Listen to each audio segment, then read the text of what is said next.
Welcome to Choodle Sketches by Sir Choobie, where faith is learned, understood, and deepened in simple ways. Let's get started. Greetings, dear learners. Sir Choobie here.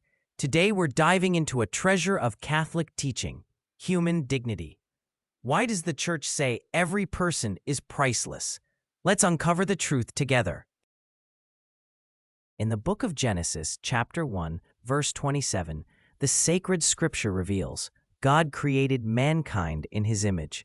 The Catholic Church's teaching on the inherent dignity of every human person.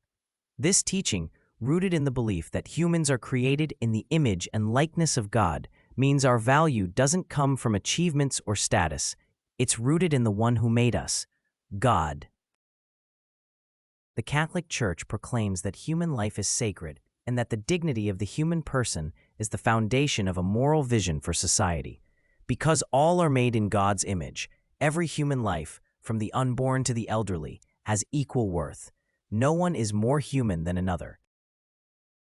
Our dignity isn't a prize to be won. It's a gift from God.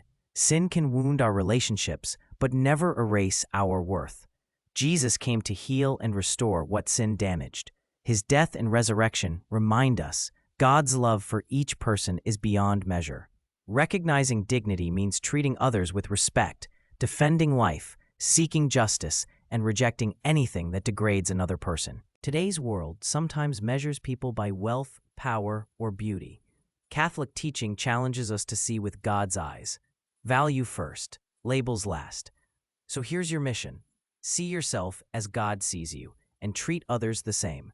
That's living the truth of human dignity.